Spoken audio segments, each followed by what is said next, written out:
aminu sogalen bana mali kono ani mali ko ka o bela jeleni su ayo bismillah dongi baru kene ka bi dongi baru bakuru bawla ambena kuma frafna cencen kana jamana duru ni OG5 Sahel mawye we tonsigi bake bi sogmanda ina hotel salam na min bolla ko ka joya wale o kele ka boni jamana nun konna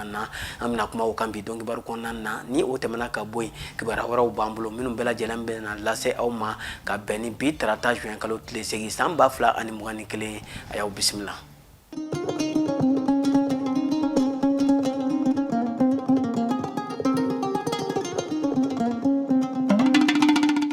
Ayo bismillah ko kura dongi baro kene kan ambura ka foye bakurba wula choga mina frafina cencen kana jamana duru ni OG5 Sahel jamana uye min be talike Mali, Burkina Faso, Niger, Chad ani Mauritania o jamana u konye tonsigi bake biso wanda ina anfea hotel salam na min bolla ko ka joya wale kele ka bo ni jamana nun konna babu se min kumbu bolo oye ka jira ka fo ko joya wale ko konye dankari buna hadamaden hakela u ka la nyini te dogere sigi kofe u ka ka fere o koni sigi sen kan sharia kise o ka ta ni jamana nun konna na maoma ni ede ma koni bla walela ka da kan ki ka jonde do ka se ka inyangi o sharia kise ka ta ni jamana nun konna na an ka kuna foni na Aminata Danyo ni aka jatara Tijani Sidibe kumbe ton sigi nkene kan o min soro an an ka je kan nyamata o fe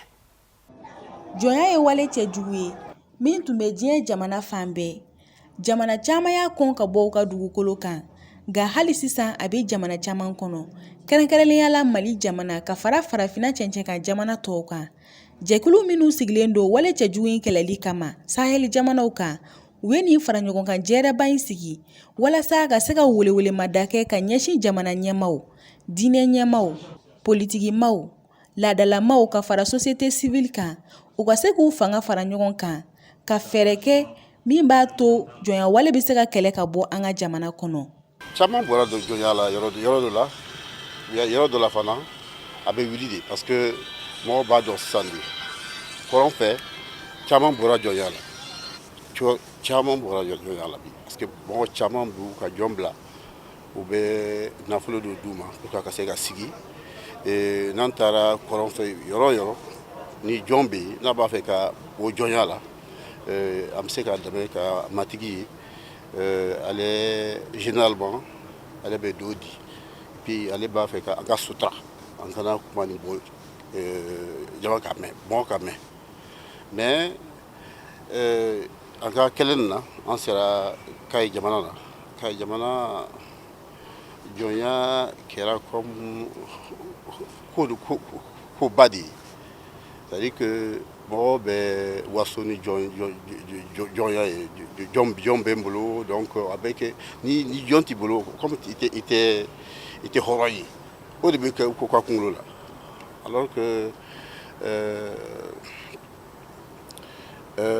et puis bi Kayi mara la ye nin ye Kayi mara nin bɛ kɔfɛ jɔnya olu bɔra yan Mali la jɔnya ko la u ye jamana ye u ye dunya ye bon c'est à dire que u sera yɔrɔ la sisan u tɛ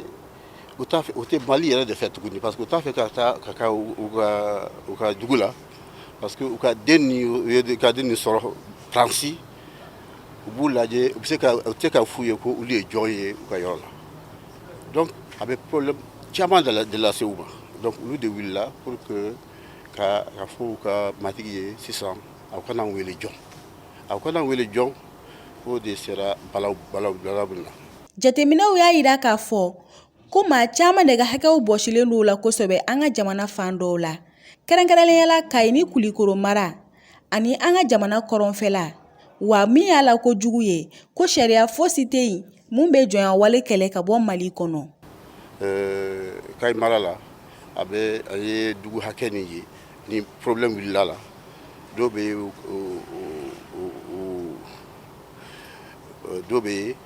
o kɛra ni gosili ye dɔw bɛ yen fana mɔgɔw ma kuma fɔlɔ mɔgɔ bɔ fɔlɔ mais a bɛ dugu 500 bɔ a bɛɛ ye jɔn problème ye Kayi mara la donc vraiment an b'a fɛ aw ye journaliste ye aw ye ani jamana ye ani diinɛtigi ye u k'a wuli pour que ka ko ni sumaya an ka jamana la jɔnya tɛ mɔgɔ si nafa si t'a la quoi. C'est-à-dire qu'an bɛɛ ye kelen ye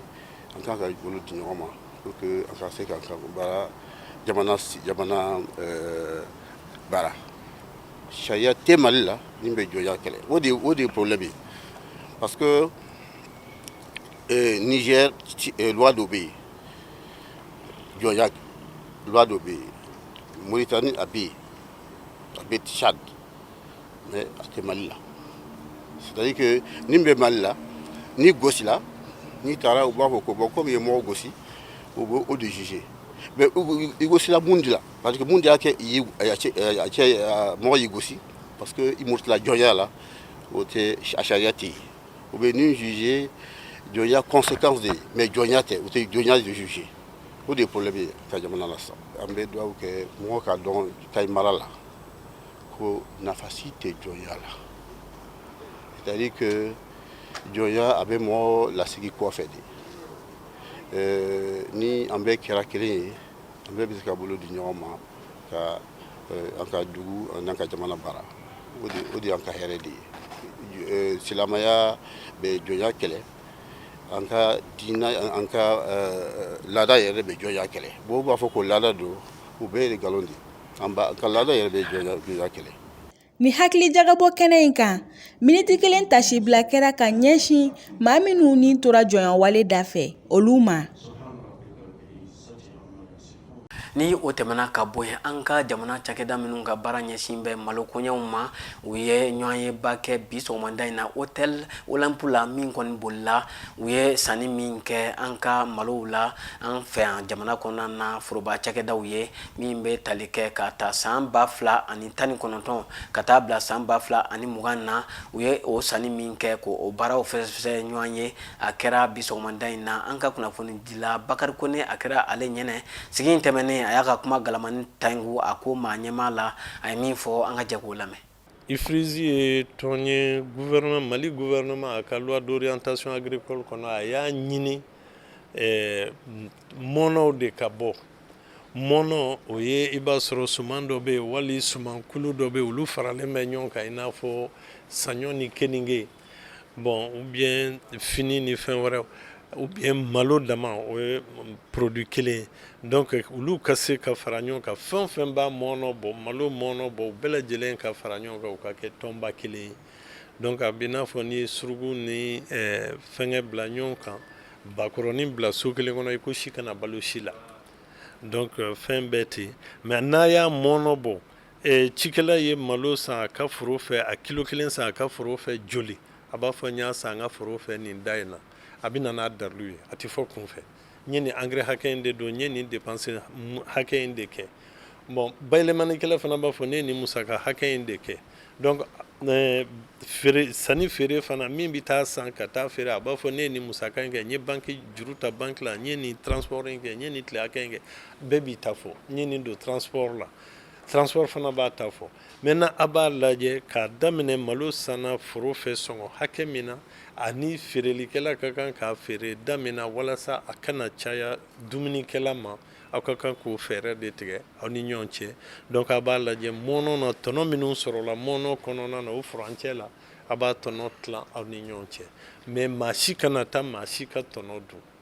bon gouvernement y'a ɲini nin mɔnɔ ninnu ka sigi pour que ale yɛrɛ fana ka baara la a bɛ se ka dɛmɛ dɔɔni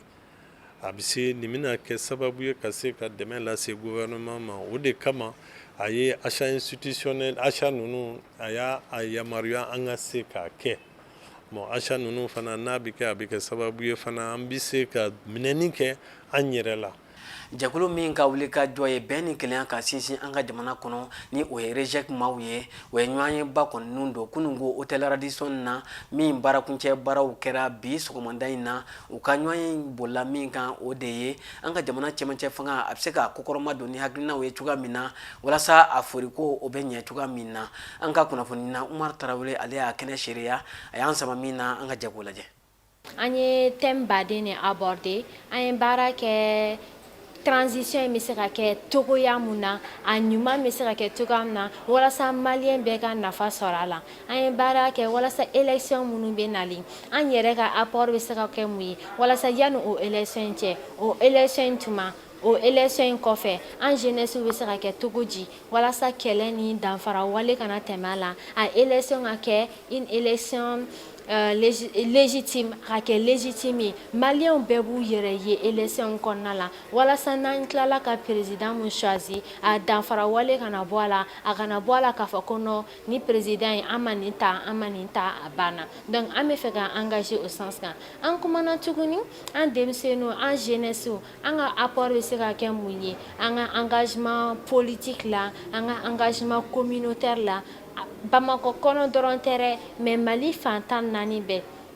k'a kɛ Bila ye o k'a kɛ Ansongo ye o a kana kɛ grande ville dɔrɔn ye mais jeunes minnu bɛ côté urbain na quoi olu bɛ se ka apport jumɛn de kɛ walasa nin ko ninnu ka se ka sigi sen kan ka ɲɛ ka sɔrɔ danfara waleman bɔ a la mun b'a kɛ Mali bɛ se ka président kura sɔrɔ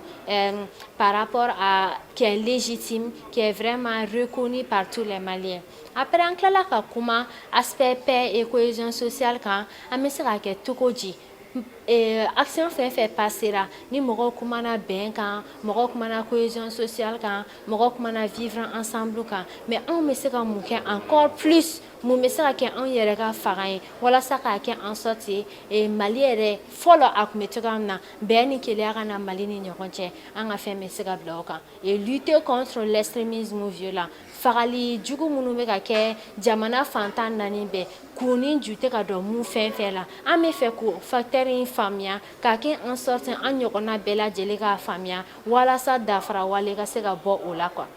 An filɛbaw ni ne bɛ dansigi bi dɔnkibaro la min labɛnna Nefti jama bɛɛ lajɛlen ka wuli ka jɔ kɔnɔna na an b'aw fo ka waleɲuman dɔn a ka ɲamadali a n'a ka tulomadali la ni Alahu Taala sɔnna a ma a y'aw suwalen to Nef TV la an tɛna bɔ aw jigi kɔrɔ Ala ka su hɛrɛ caya.